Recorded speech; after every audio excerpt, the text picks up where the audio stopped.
Certains s'en foutent, d'autres simplement mauvais. On a des types de 20 ans ici qui en sont à leur 5e peine. On a parlé de moi dans le journal quand j'avais 14 ans. Genre, un jeune de 14 ans terrorise le quartier. Déjà une star. Si le mec nous file pas la thune, on le torture d'abord.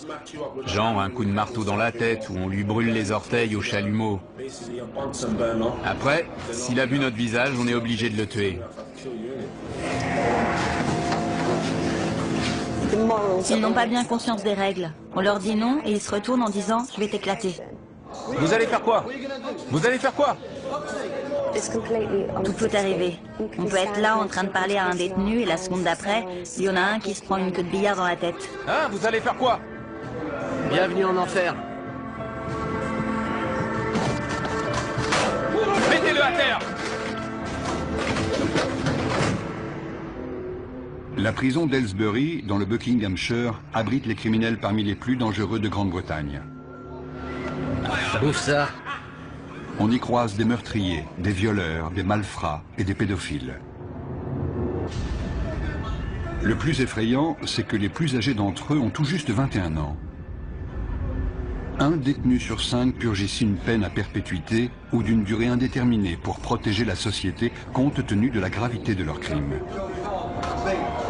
Pour garder le contrôle de la situation, les surveillants doivent faire preuve d'une vigilance permanente. Les chaussures? Mais ils doivent également aider ces jeunes à reconstruire leur vie brisée. Ils ne sont pas faciles à gérer. La plupart purgent de longues peines pour des crimes assez sérieux. Il faut tout reprendre à zéro. C'est difficile. On leur a appris qu'ils pouvaient faire tout ce qu'ils voulaient. Après s'être attirés des ennuis et s'être retrouvés devant la justice, ils atterrissent ici et on essaie de corriger ce que leur famille ou leurs amis leur ont enseigné. Certains nous poseront toujours des problèmes.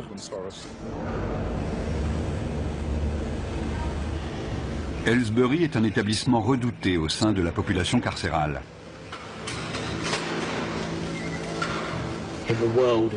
Chez les détenus, la légende veut que Aylesbury soit la pire prison du monde. Quand vous arrivez, vous êtes accueilli par 5 matons baraqués, armés de matraques, et on vous assomme à la descente du bus. Ceux qui arrivent ont peur parce qu'on leur a dit qu'il y avait des problèmes de gang, des bagarres tous les jours, 4 à 7 par jour. Mais depuis un an, ça s'est un peu calmé. En revanche, quand un incident éclate, c'est généralement très sérieux.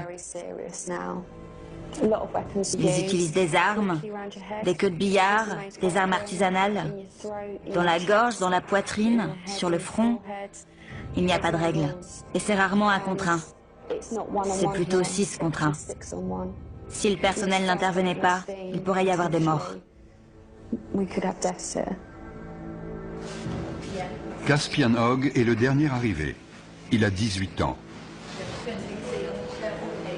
Après avoir été incarcéré dans un établissement pour mineurs, il a été envoyé ici en raison de problèmes disciplinaires.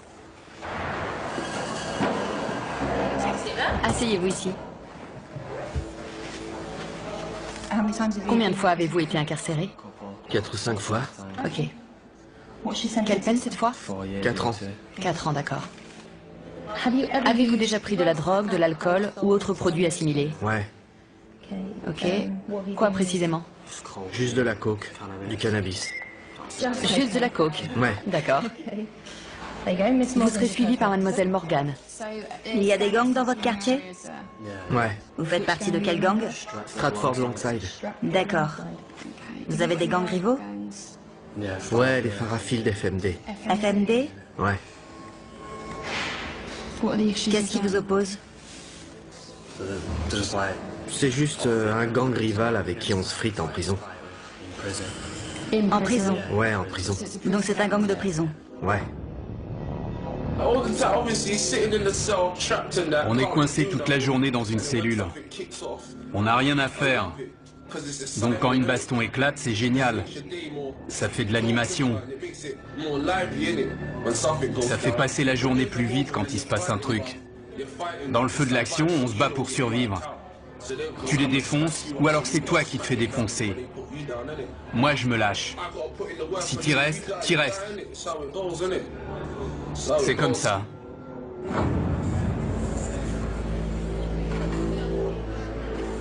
On a des membres de gangs venus de Liverpool, de Birmingham, de Londres, et ils sont tous rivaux. Certains viennent de milieux où ils n'ont connu que la violence. C'est déjà ouvert? Oui, c'est déjà ouvert. Les radiateurs devraient être éteints ce soir. Je sais, il fait un peu chaud. Je peux poser mes affaires de douche? C'est un nouveau lieu, un nouvel environnement. Les 24 premières heures sont les plus explosives. On s'assure qu'ils ont tout ce qu'il leur faut et qu'ils sont bien installés pour leur première nuit. Les rivalités entre gangs entraînent d'inévitables règlements de compte. Les nouveaux venus sont particulièrement vulnérables, car ils n'ont pas encore de repères et doivent faire leurs preuves. Dès qu'un incident survient, une alarme est déclenchée. Pour éviter que la situation dégénère, les agents de sécurité interviennent rapidement. Vous êtes blessé? Non, non. Non? C'était quoi le problème? Rien. Allez! Non, non. C'était sûrement pas pour rien. Non. Ils sont juste venus là, vous frapper pour rien. Je sais ce qui s'est passé. C'est le nouveau qui vient d'arriver. Il s'est déjà battu la semaine dernière. C'était les représailles. Les deux se battaient. Les deux se sont donné des coups à la tête. Ils se disaient bonjour. Vous, ça va? Oui, ça va. J'ai pris un coup dans le sein. Mais si ça se trouve, c'était son coude à lui.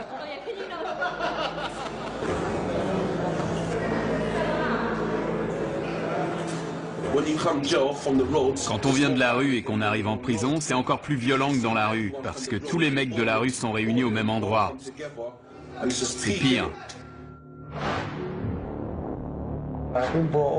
J'ai grandi au milieu de la violence et j'aimais pas vraiment ça, mais en maison de redressement, on voit beaucoup de violence, alors on s'habitue. Et puis on finit même par aimer ça. Si je te connais, si je sais avec quel gang tu traînes, dès que je te vois, je t'éclate. Et si je sais que t'as planté un de mes potes, je te fais la même chose. Donc vous surveillez constamment les nouvelles arrivées dans votre bâtiment. Ouais. Ils en ont mis dans l'LC, juste à côté. Si je les croise, je les défonce direct. C'est clair. Le quotidien en prison, c'est pas la joie. Vous pouvez être le mec le plus balèze avec la plus grosse réputation, il faut quand même surveiller vos arrières. On est tout le temps parano, tu vois. On est sur nos gardes tout le temps, on surveille les autres. On est tous des criminels ici. Comme je l'ai dit, des fois mon but c'est de faire mal à quelqu'un. Des fois je me réveille le matin et je suis pas d'humeur pour ça. Sérieux. Et des fois je me dis que je vais lui mettre la raclée de sa vie. Je me dis, quelle différence ça fait. Je sais qu'il me reste que 10 mois à tirer, mais autant aller lui régler son compte. Au cours de leur période d'intégration, avant d'être installés, on propose aux détenus de travailler ou de suivre des cours. Ceux qui acceptent pourront passer plus de temps dans les espaces communs.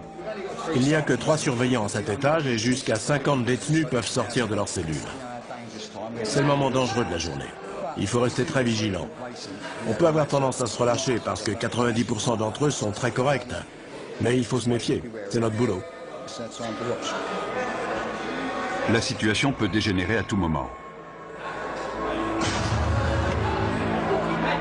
Caspian et 2 nouveaux arrivants ont forcé le passage pour s'introduire dans une cellule.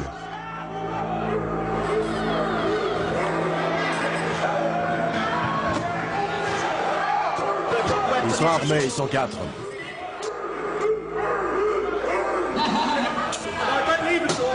Les détenus ont barricadé la porte. Les surveillants ne peuvent pas entrer. Je veux voir tous les détenus dans leur cellule.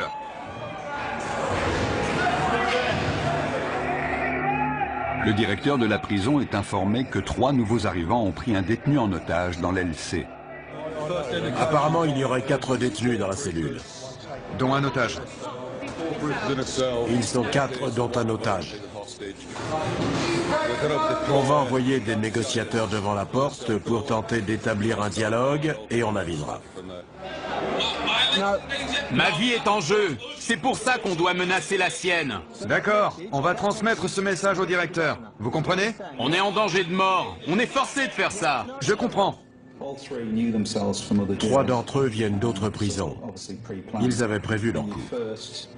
Notre priorité, c'est l'otage. Si vous faites pas venir le directeur, je le viole. Je vais le violer. Écoute, tu n'as pas à lui faire de mal. On t'écoutera de toute façon. Le négociateur joue un rôle clé car il analyse la situation pour nous. Si nous sentons que la vie d'un détenu est en danger, il est clair que les négociations sont terminées et qu'on doit intervenir. L'otage doit avoir conscience que le personnel est présent et jauge la situation car ils disent tous « je vais le tuer ». Mais est-ce qu'ils veulent vraiment le faire? J'aime pas cette prison, c'est tout. Je l'aime pas. T'es pas le seul.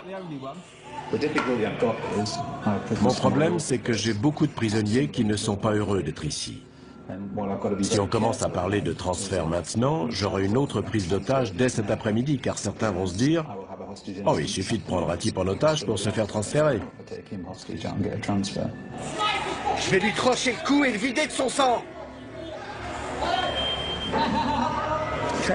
Il a menacé de le violer et de lui trancher la gorge. Non, le cou. De lui trancher le cou. Je vais vous dire.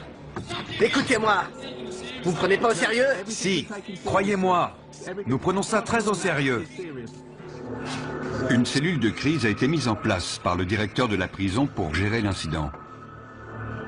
La décision a été prise de faire appel à des agents des forces de l'ordre spécialement entraînés pour agir dans ce type de situation. L'otage avait un t-shirt noué autour du cou, il était assis sur le lit, ils sont armés d'un couteau en plastique et de morceaux de verre. Ils ne veulent pas être ici. Ils ne se sentent pas en sécurité. Ils veulent retourner plus au nord, vers Liverpool ou Manchester.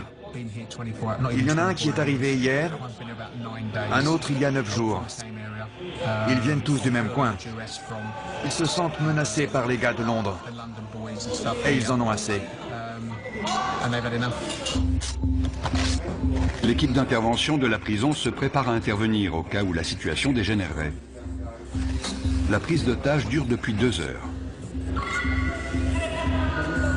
Jason Harper passe le relais à un autre négociateur qui va poursuivre la discussion avec les preneurs d'otages. Écoutez-moi, d'accord? Je ne vais pas vous mentir. Je vous ai dit tout ce que je savais. La température de 40 degrés n'arrange pas la situation. Il s'est effondré au sol. L'otage a perdu conscience. Tournez-le sur le côté. Tournez-le sur le côté et mettez-lui la tête en arrière pour qu'il puisse respirer. Oui, voilà, sur le côté. Darren, c'est Andy. Julie vient de me dire que l'otage avait perdu connaissance. Il est allongé au sol, elle leur a expliqué la position latérale de sécurité.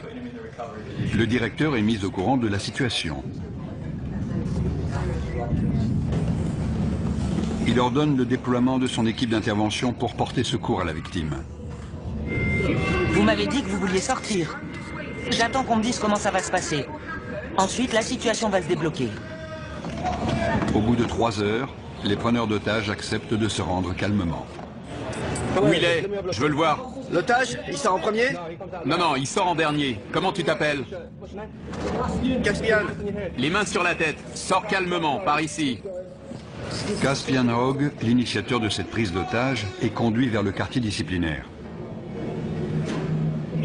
Le détenu qui est arrivé hier venait déjà du quartier disciplinaire de son précédent établissement. Il est connu pour des faits de violence, d'agression de personnel, de port d'armes, de barricades. Il a tout fait. Il vient du nord du pays. Il a beaucoup d'influence sur les autres et il s'en est servi. Mais on est formé pour ces situations, donc ça va aller. On va descendre au quartier disciplinaire pour une fouille intégrale. Je suis le responsable, donc j'y participerai. Chacun sera tenu à l'isolement en attendant qu'une punition soit décidée.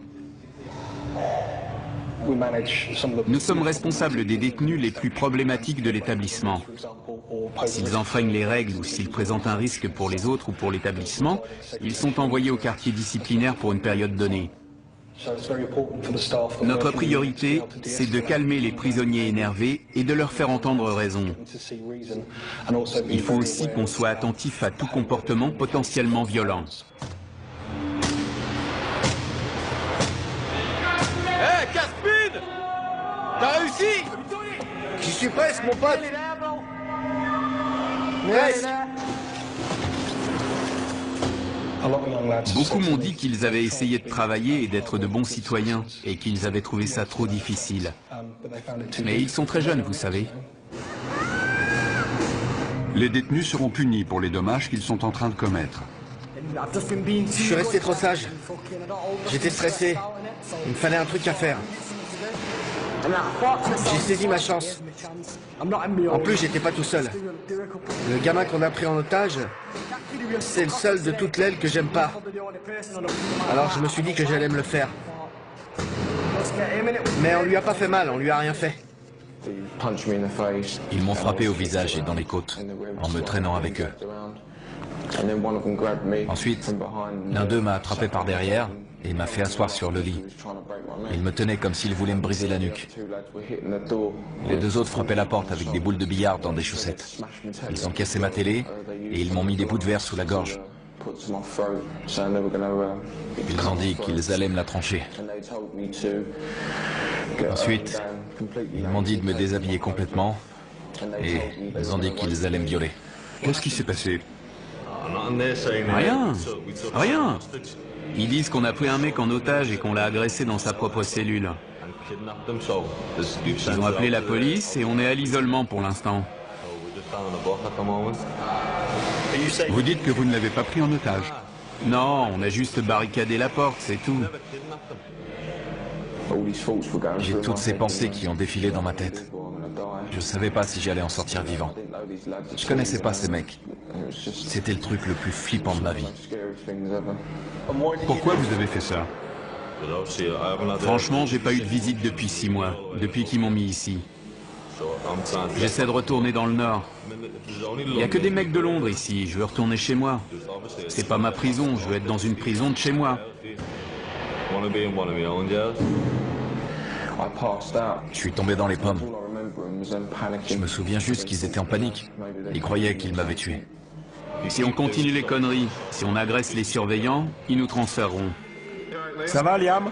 Ouais, et vous? Pas trop mal. J'ai connu des jours meilleurs.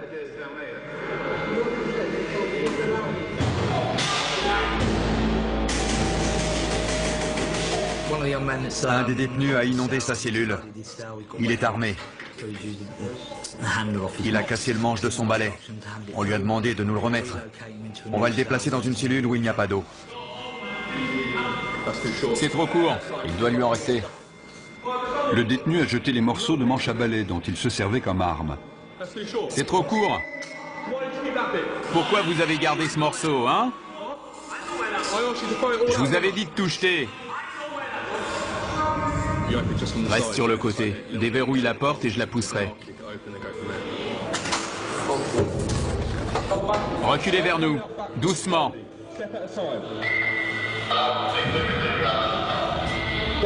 Ne vous retournez pas. Restez face au mur. Le détenu n'a pas obéi et s'est retourné. À partir du moment où on ouvre la porte, les négociations sont terminées. Soit il se rend, soit on intervient. Arrêtez de bouger. Si vous faites pas ce que je vous dis, on devra de nouveau vous immobiliser. C'est compris? Ouais. Super, allez, debout. Tu lui maintiens la tête pendant qu'on le lève. Vous avez entendu? On tourne. On utilise la force que quand c'est nécessaire et de manière proportionnée, mais ça fait forcément mal. Fouille intégrale. Il va maintenant être fouillé intégralement au cas où il aurait dissimulé une arme.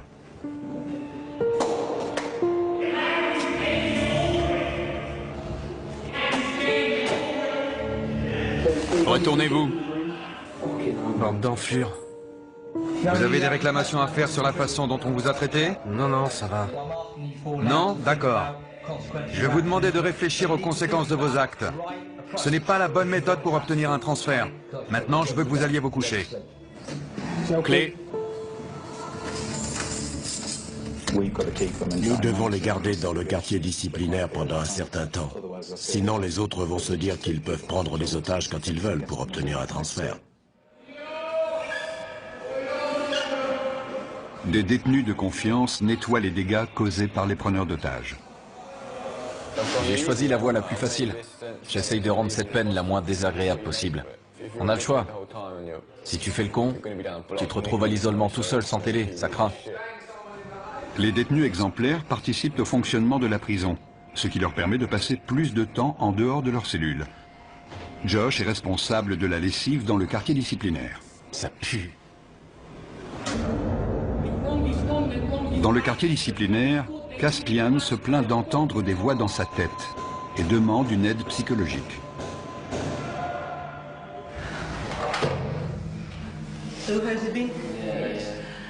Je dois déterminer si vous êtes du genre manipulateur. Manipulateur? Si vous aimez titiller les gens et les énerver pour prendre l'avantage. Non, sérieux. Je risque de vous poser des questions qui vont vous énerver. Ouais. Vous avez le droit d'être en colère. Ce que vous n'avez pas le droit de faire, c'est être violent. Mais je suis un type violent, madame. Regardez mon dossier. Depuis mes 11 ans, je suis traîné de foyer en foyer et je suis incontrôlable. À 11 ans, j'ai arraché le torse d'un type avec mes dents. J'ai mordu une meuf à l'oreille. On a toujours dû me maîtriser. J'ai toujours le même sentiment. Et je me dis que mon destin, c'est de tuer quelqu'un. Et la perspective de sortir d'ici, de commettre un tel acte, et de revenir en prison pour une peine à perpétuité, ne vous dérange pas? Ça dépend. Quand je pète les plombs, ça me dérange pas, je m'en fous. Je pense pas que je suis un taré. Mais si on m'aide pas maintenant, je vais finir par le devenir. Je ne suis pas convaincu à 100% qu'il souffre de troubles mentaux. Il souffre de troubles émotionnels, ça c'est sûr. Car non seulement il a des pensées violentes, beaucoup de gens en ont, ce n'est pas idéal, mais ce n'est pas un drame, mais il prend plaisir à être violent, ce qui alimente ses pensées et ses fantasmes. Je pense que son comportement pourrait le conduire au meurtre.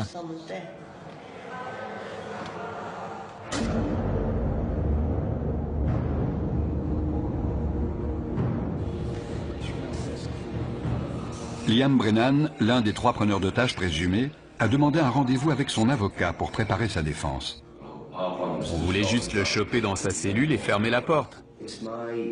Mon rôle n'est pas de minimiser le délit, mais d'essayer de comprendre pourquoi et comment c'est arrivé, et quelle a été ton implication. Tu ne peux pas dire, c'est pas moi, j'ai rien fait. Ça, il te croira jamais.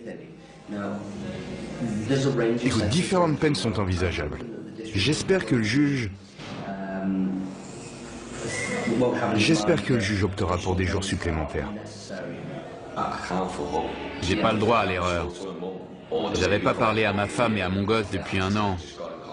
Elle m'a recontacté il y a quelques jours et je lui ai dit que je sortirais le 11 décembre. Les services pénitentiaires ont décidé de ne pas poursuivre Liam.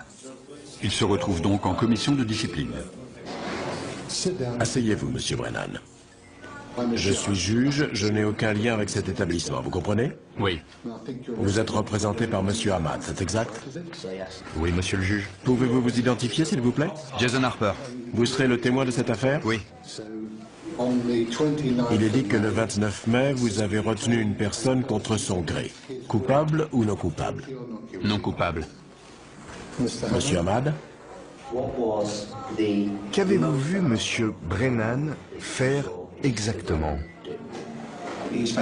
Il a passé beaucoup de temps à la porte avec moi pour m'expliquer leurs intentions.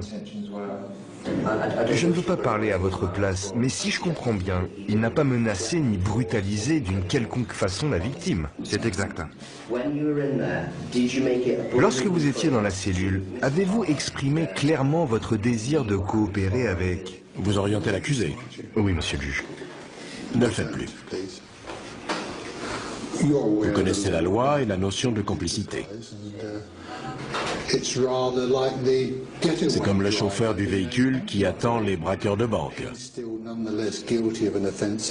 Il se rend coupable de vol même s'il n'a pas pénétré dans la dite banque. Monsieur Brennan n'a apparemment eu aucun contact physique avec ce détenu qui était apparemment séquestré. Avez-vous vu les autres retenir la victime? Je n'ai vu personne le retenir. Quelle était la taille de la cellule? Petite, c'est une cellule de prison. J'ai du mal à croire que vous n'ayez rien vu. Ça me paraît inconcevable. Ou alors il ne s'est rien passé. Parce que sinon vous l'auriez forcément vu. C'est ça que vous me dites? Je dis pas qu'il s'est rien passé. Je dis juste que j'ai rien vu. Je regardais de l'autre côté, vous avez entendu Monsieur Harper. Je lui ai parlé pendant un long moment. Il est très clair pour moi que vous étiez tous les trois complices dans cet incident et je n'ai aucune hésitation à vous déclarer coupable. Je vous impose 32 jours de détention supplémentaire. Vous avez tout compris? Oui, j'ai compris. Cette procédure est terminée, merci. Pourquoi n'a-t-il pas été mentionné que la victime avait été dénudée et menacée de viol? Ça m'a surpris. Ouais, ça m'a étonné aussi. C'est mon jour de chance. L'agression n'a pas fait l'objet d'une poursuite pénale car la victime a eu trop peur pour témoigner. Dans le quartier disciplinaire, tous les privilèges, y compris la télévision, sont retirés.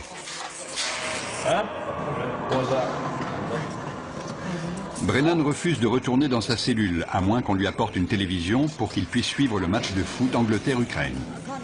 Je ne vous entends pas. Vous savez quoi? Quoi? Je suis coincé ici 2 semaines sans télé, donc je m'en fous de m'attirer des ennuis. Liam, je ne veux pas que vous restiez ici plus longtemps que nécessaire, car vous êtes quelqu'un de bien. C'est vrai.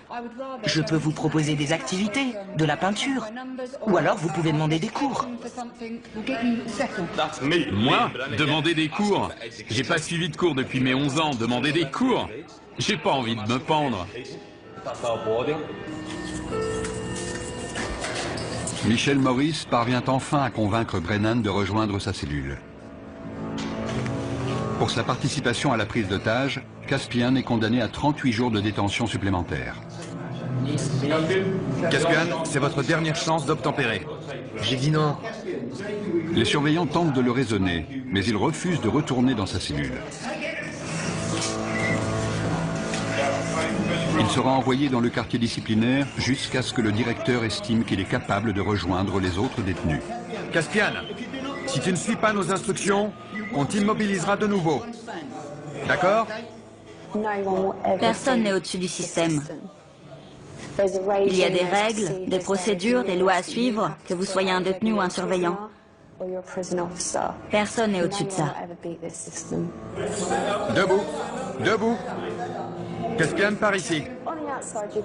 Il n'y a qu'à l'extérieur qu'on peut considérer ces jeunes de 18 ans comme des adultes. Beaucoup n'ont pas la maturité d'un adulte. Ils sont très influençables et peuvent s'attirer des ennuis. Entre là-dedans. Je vais demander à l'infirmière de venir te voir.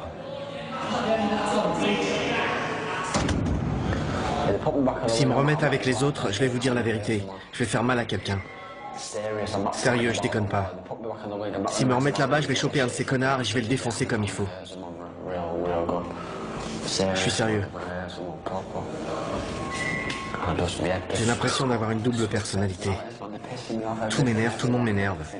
J'aimerais parler à quelqu'un, mais j'ai la tête en vrac. J'ai l'impression qu'elle est énorme. Tellement de trucs là-dedans, je me sens vraiment en colère. Je suis en rogne.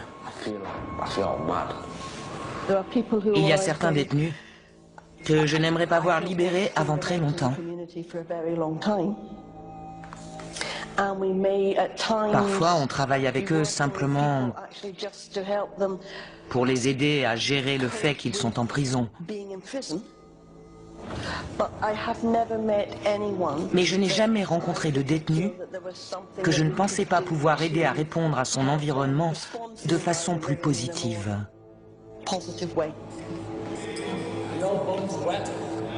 L'état mental de Caspian Hogg continue d'être surveillé. De quel autre traitement pensez-vous avoir besoin? Est-ce que vous pensez que je peux faire autre chose pour vous aider? Non, rien. Il n'y a rien d'autre que vous puissiez faire. Pensez-vous que vous avez besoin d'apprendre à contrôler vos émotions? Non, je crois pas. Je connais mes émotions et je crois plutôt que j'en ai pas assez. J'essaie de pleurer, mais j'y arrive pas. Je peux pas pleurer. Sauf des fois, ça vient sans prévenir, ça arrive. Vous voyez de quoi je parle? Je pleure pas quand il se passe un truc triste. Ça m'arrive même de rire. Pour vous, est-ce plus normal de penser à ce que ressentent les autres ou de ne pas y penser? Ça dépend des moments. Là, c'est moi, je suis là, je vous aime bien. Vous me comprenez? Mais si vous tombez sur moi un autre jour, quand je suis en mode furieux, je vois des choses différemment. Tout est en vrac. Je pense comme un psychopathe. Quand j'étais gosse, j'ai jamais voulu devenir policier ou ce genre de truc. Déjà, quand j'avais 8 ou 9 ans, j'ai toujours voulu tuer des gens. Mon père s'est fait assassiner quand j'avais 6 ans. C'est un truc de dingue, quoi. Depuis, c'est ce brouillard. C'est le bordel dans ma tête. Jeudi, je vous ai pris rendez-vous avec un psychiatre. Cool. Je ne sais pas à quelle heure ce sera. Ok. Il vous prescrira peut-être des médicaments. Je serais content s'il m'en donne. Mais s'il m'en donne pas, je serai en rogne. Ça vous mettra en colère? Ouais, carrément. Je suis convaincu qu'on ne naît pas bon ou mauvais. On apprend de notre environnement comment réagir au monde qui nous entoure. Et certains apprennent que la meilleure façon de réagir à ce monde, c'est par l'agression ou la violence. Super papa, tu sais comment je t'aime? Et quand tu l'ouvres, c'est marqué gros comme ça. Le père de Caspian a été assassiné quand il avait 6 ans. Il est donc très conscient de son rôle de parent. Je veux pas que mon fils grandisse dans les mêmes conditions que moi. J'avais 14 ans quand je l'ai eu, mais j'ai vieilli.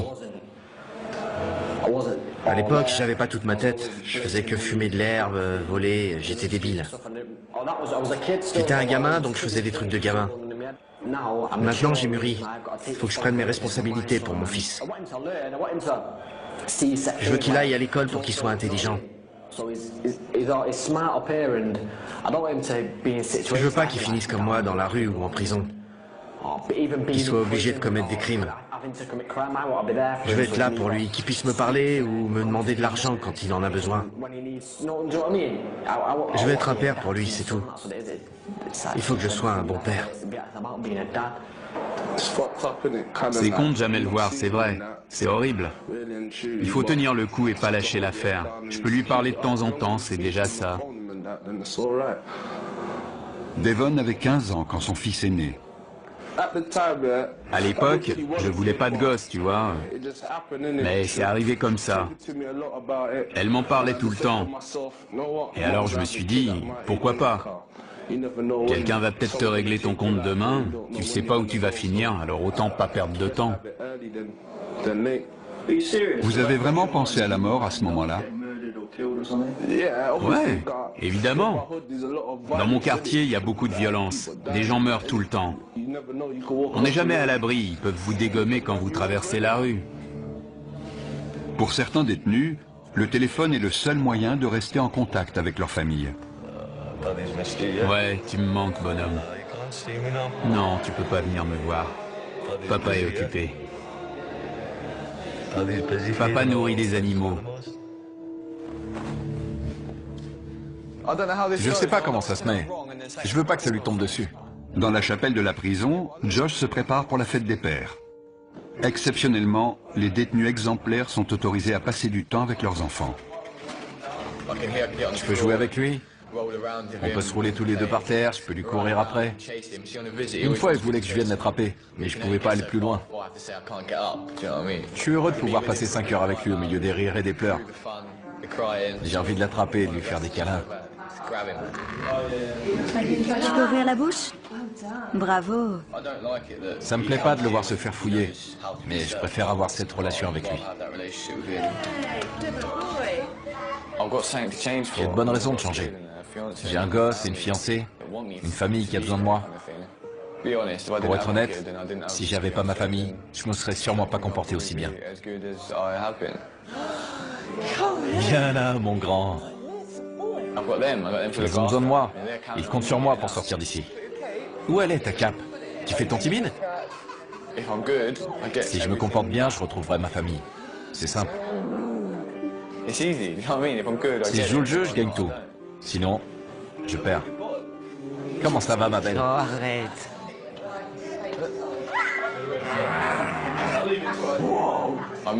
J'ai manqué ses premiers pas, ses premiers mots. La première fois qu'il a tapé dans un ballon, je ne l'ai jamais emmené au parc. Je ne l'ai jamais réveillé de sa sieste. Maintenant, il va sur les toilettes, il me dit qu'il est grand. C'est toutes ces petites choses. J'ai tout manqué. Je veux être là pour le border le soir, pour me réveiller avec lui. La nuit, il vient dormir avec sa maman. Je veux être là quand il fait ça.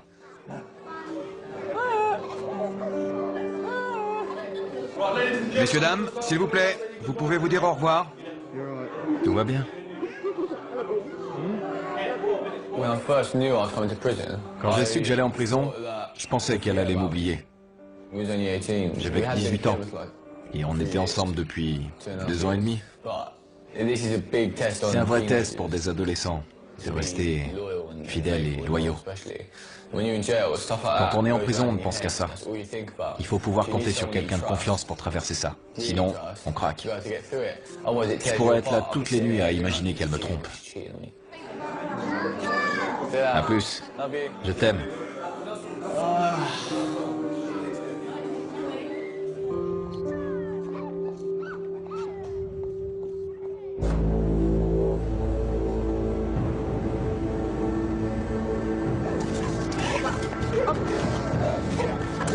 Des chiens de détection arrivent à Aylesbury pour y rechercher de la drogue ou des objets de contrebande.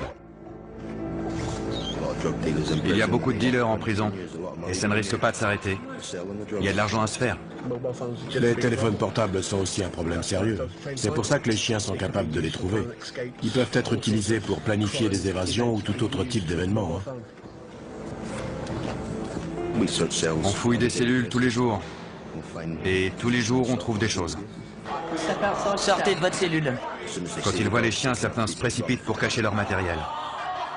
On demande aux détenus de sortir de leur cellule pour que les chiens puissent travailler tranquillement. C'est n'importe quoi, il va renifler partout. Comment savez-vous qu'il a trouvé quelque chose? Il s'immobilise et pose son nez sur l'endroit concerné. Si c'est hors d'atteinte, il reste assis et regarde dans la direction de l'objet.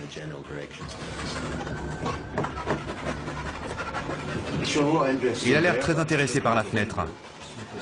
Je vérifie s'il n'y a rien à l'extérieur. Il a peut-être senti une odeur de joint qui venait de la rue. Il reste concentré sur la zone autour de la fenêtre et du lit. J'étais en train de pioncer et ils amènent un chien dans ma cellule pour renifler partout. C'est n'importe quoi. Notre équipe fouille la cellule pour essayer de trouver ce que le chien a senti. Il semblait concentré sur une zone en particulier, donc c'est là qu'on fouille en premier. J'espère qu'on va trouver quelque chose. Les chiens poursuivent leur inspection des cellules.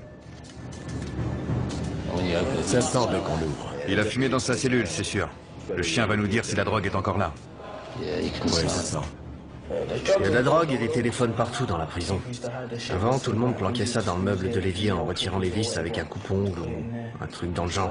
Je vous en dirai pas plus.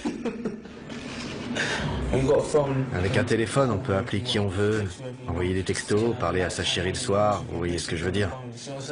On peut dire ce qu'on veut, gérer ses affaires, son fric, tout ça. Vous avez déjà eu un téléphone ici? Ouais, mais c'est trop de pression. On devient parano.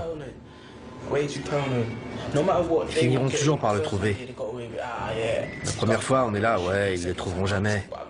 On se croit le plus fort, et puis ils finissent par en trouver un chez un mec, et là, tu peux être sûr qu'ils vont le faire parler. La semaine d'après, boum, un autre passe à table. On n'est jamais tranquille parce qu'ils savent tout ce qui se passe ici. Ils cachent parfois leurs affaires au fond de leur poubelle. Ils croient qu'on va pas les fouiller parce que c'est dégoûtant. Des cartes SIM, des téléphones, il y a tout. On a toujours un cran de retard parce que dès qu'on trouve quelque chose, ils cherchent une autre cachette. Une antenne cassée, ça peut servir d'arme. Il en a plus besoin, on l'apprend. Ils aiment regarder des images, évidemment. Je veux pas savoir ce qu'il fait avec ça.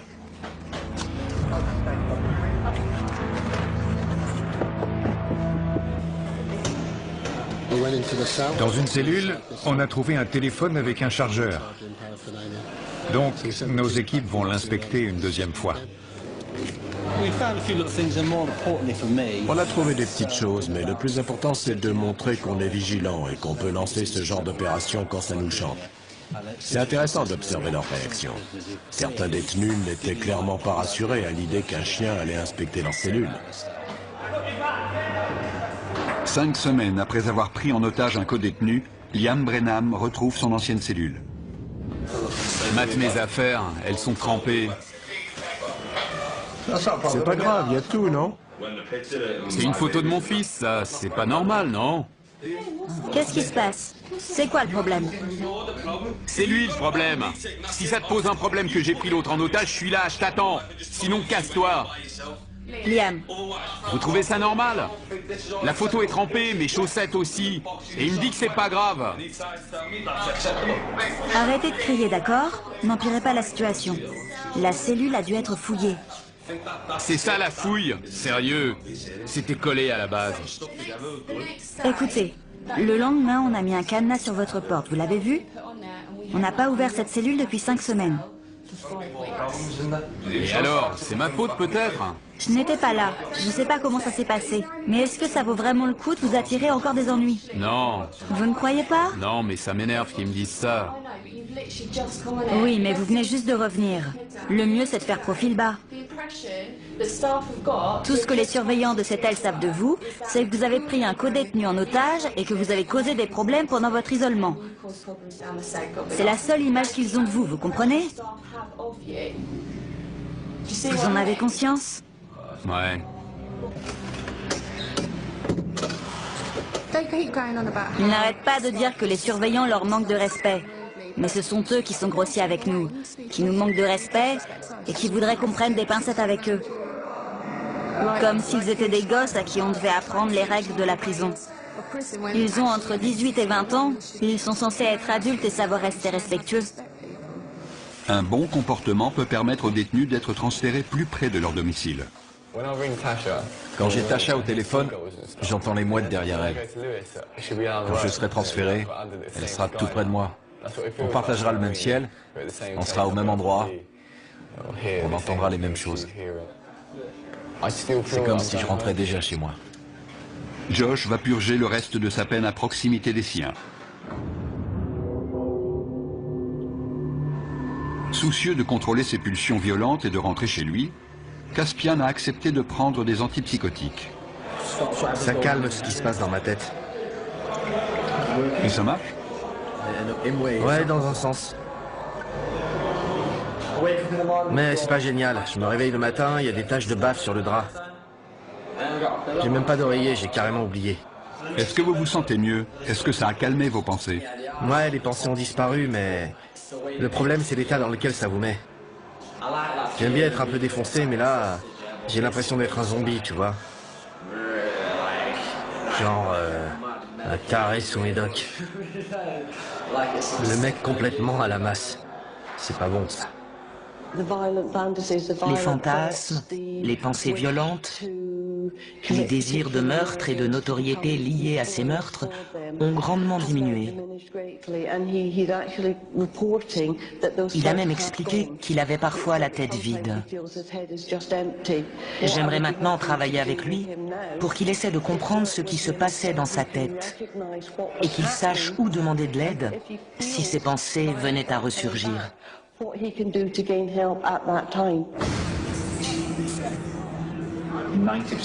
90% des détenus que nous accueillons ici vaquent à leurs occupations et font ce qu'on leur demande. Il peut y avoir de petits incidents, mais c'est tout. Ce sont les 10% restants qui causent la majorité des problèmes. Ils ne veulent pas rester tranquilles ni faire ce qu'on leur dit.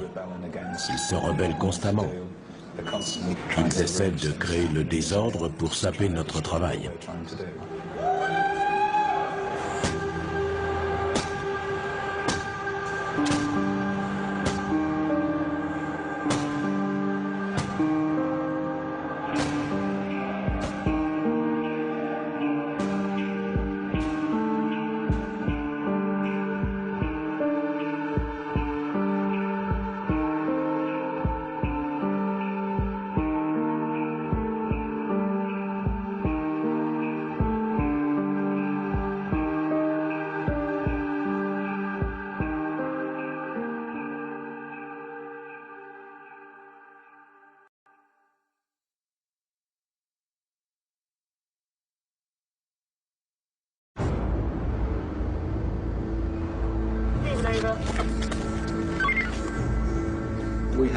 Certains de ces jeunes ont commis des crimes si atroces qu'ils ne sortiront probablement jamais.